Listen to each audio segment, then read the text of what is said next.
Hey YouTube watchers, this is Chris here. This isn't a guitar video, obviously. I spend a lot of my time during the summer and spring and fall doing a lot of crappie and bluegill fishing. So in the winter months here, I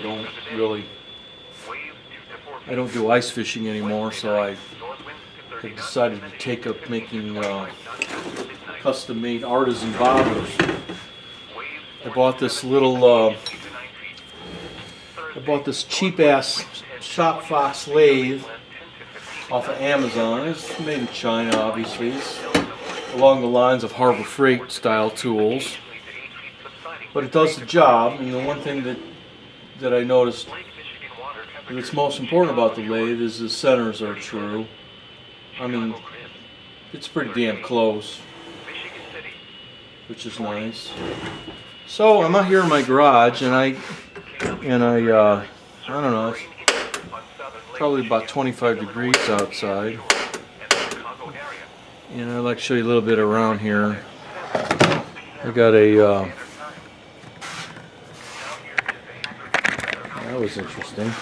Got a couple heaters, you know, and I said, oh, here I got bobbers under.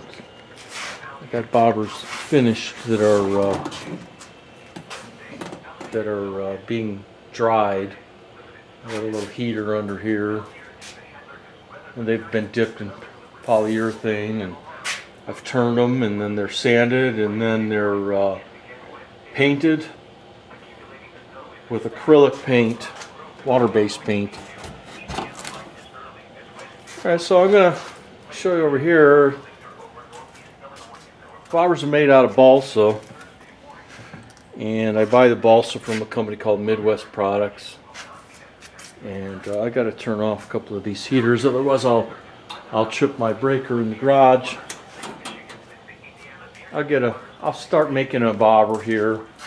So the process starts out with balsa stock. I'll do this one-handed. It's kind of dangerous, but I'm gonna do it.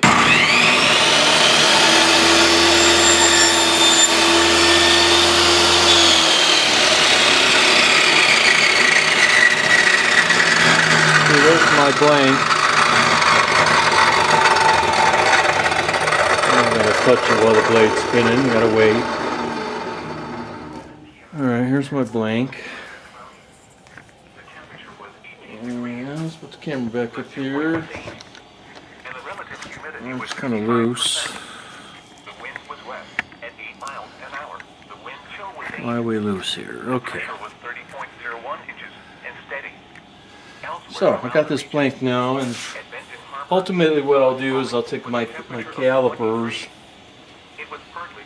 and I'll find the center, and I'll mark it. I'm not going to do that now, but it seems to be a little bit more precise than just drawing a line across the corners. And then this little lathe, it's got the drive spindle side is, I mean, it's decent. Come on, you know, what do you want for a $200 lathe? The one thing that I do like about it is the motor is variable speed, and the tailstock actually has a live center, which is kind of nice. I mean, I'm dealing with balsa wood here, so if I didn't have a live center, I mean, it would be drifting all over the place. So that's a plus. So when I actually, you know, I find the centers, and then I'll mount up the block. I'm not going to do it now, but mount up the block, and I'll spin it round, and then I have some various favorite designs and shapes that I like to do,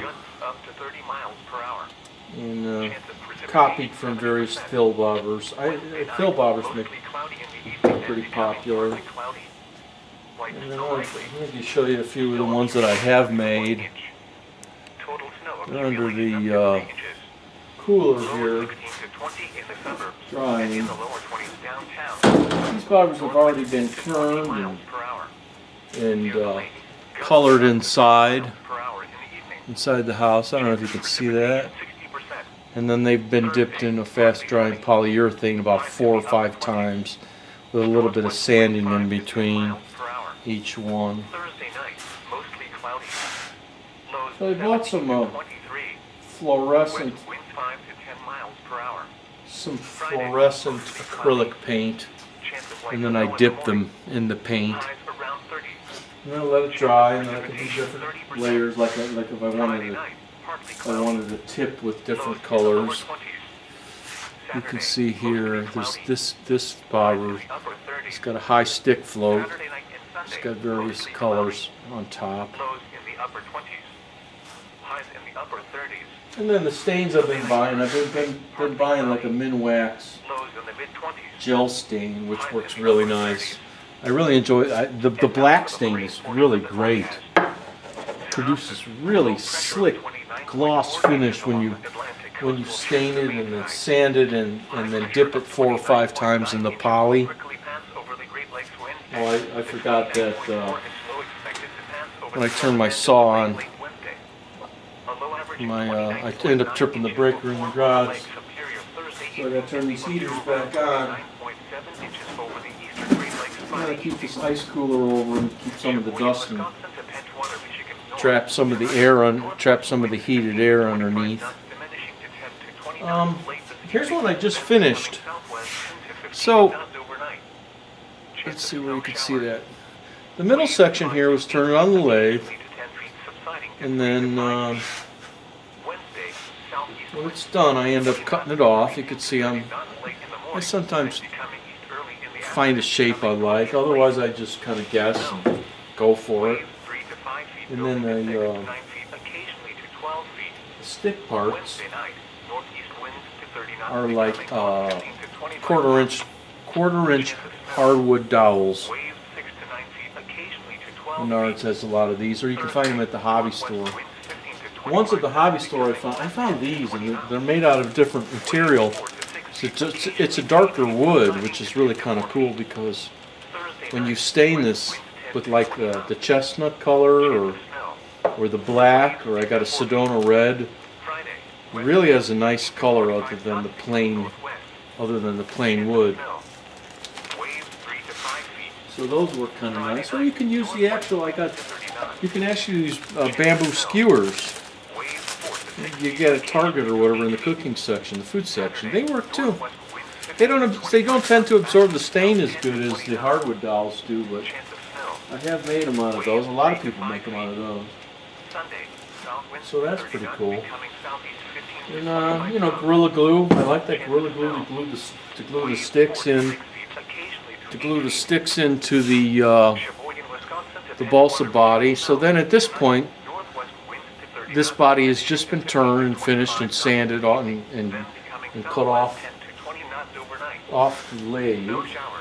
When I'm done, I got these 2 little wheels on the end, and I gotta cut them off with a hacksaw, and then cut the sticks.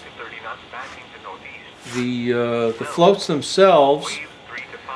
These are fixed floats, and I found some silicone rubber tubing that slides over the bottom part. So when you put the line through the tubing, you can move the float up and down on your line without.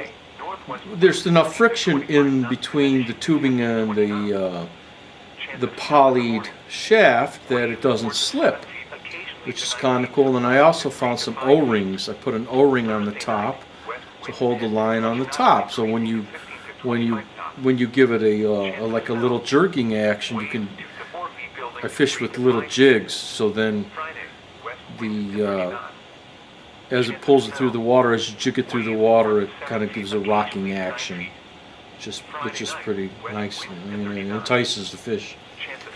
So after this is dried, I'll sand this a little bit to knock this edge down here, and then I will stain this whole thing. Or sometimes I don't glue the high stick in, and paint it a different color or stain it a different color. But then, the can is deep enough where I can dip the whole float into the can for the poly. Otherwise, I got to do them in 2 steps. But anyway, I'm really having a good time with this. And no, I mean, if you go to Cabela's or anything like that, or Walmart, you know, and you buy a good quality fill.